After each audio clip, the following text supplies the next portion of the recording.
The New York Knicks, man, I feel like this is what they've been waiting for. They came into the playoffs and they took 2 games in the defending champions home, the Boston Celtics. Before I give all the Knicks the credit and all the praise that they rightfully deserve and how they've been playing in these last 2 games, let's talk about Jayson Tatum. Jayson Tatum, I mean, you're not doing nothing for your team. 13 points, bad shooting. You have been rebounding and passing the ball, but it's like, Tatum, your team needs you to be aggressive, go get a bucket, and you just can't do that. Turning over the ball, taking bad shots, just launching up threes. It's not going to work.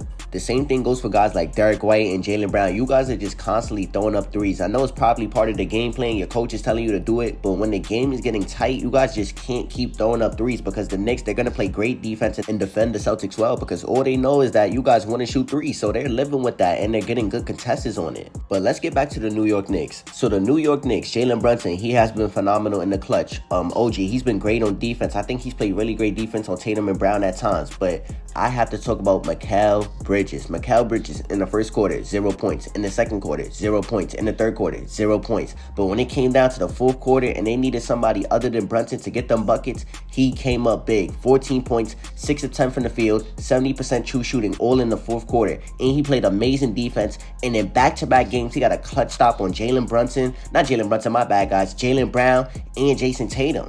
So in game 2, Mikal Bridges, he was my personal hero of this game. He saved the game. He made it clutch. He hit big shots. Like I said, played defense. He really did it all in that fourth quarter. And he's a huge reason why the Knicks won. And I'm not taking no credit away from Brunson or nobody else on the team. But if he doesn't get these 14 points in the fourth quarter after having 0 all game, you guys possibly lose this. And you don't get production from nobody else offensively besides Brunson. And he struggled in this game.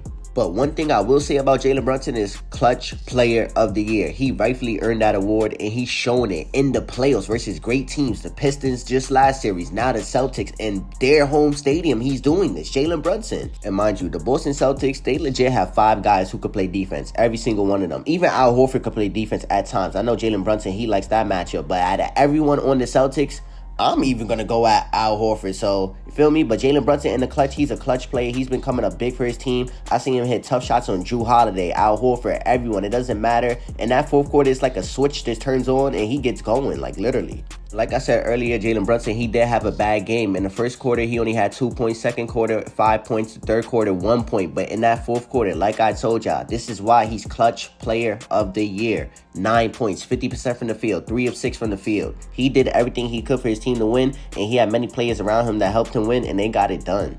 Now let's talk about Cat. Cat, I expected a big game out of him, and that's exactly what he did. 21 points, 17 rebounds, 9 of 16 from the field, 60% true shooting. He was great. I honestly like what Cat did in this game. He started off hot in that, I think it was the second quarter where he really got going. He had 10 points in the second quarter. Cat was a huge reason why they won this game as well. Everyone on the Knicks contributed, and that's what really matters. Even OG just playing great defense. He didn't really have his shot knocking down, but the defense was really there on Jayson Tatum, on Brown, on whoever it was. He was there defensively. And I know sometimes that Mitchell Robinson, his stats, they don't pop up on the box score as much. But if you watch him, you can see his impact on the game. Great rebounder, a rim protector. I know the Celtics, they like to foul him and get him out the line. But I mean, other than that, he's a great player. And him next to Cat, that's like a cheat code because he's able to help out Cat a lot on defense. And Cat, he gets more engaged on defense because he's not a primary rim protector anymore.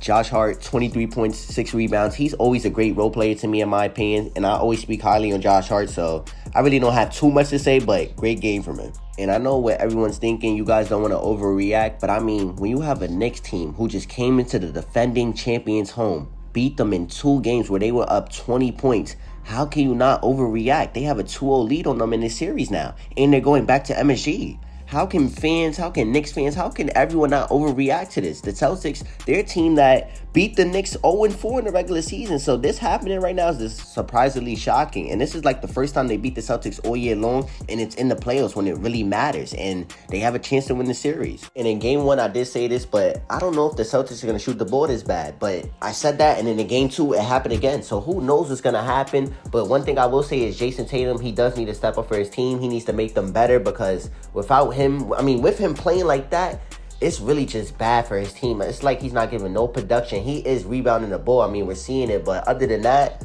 it's really not there. The scoring punch is not there. Your team needs help offensively, and you're not there for them, Jayson Tatum. And this goes for everyone. Jaylen Brown as well, second option, 8 for 23. Like, oh my God, man. This is just a bad series for you guys. But even if Jayson Tatum does play well, I just don't know if they're going to be able to beat this Knicks team. And this is why I have the Knicks in 5 or 6 games now. I just think this series is over. They're going to go into MSG. I know that Knicks crowd, they're going to be on the Knicks side, of course. They're going to be booing. They're going to be loud. And I think that's going to affect some players on Boston to not play well and up to their standards. So we'll just have to see. But 6 likes, comment, share, subscribe, and I'm out. See you guys in the next. And Knicks in 5, man.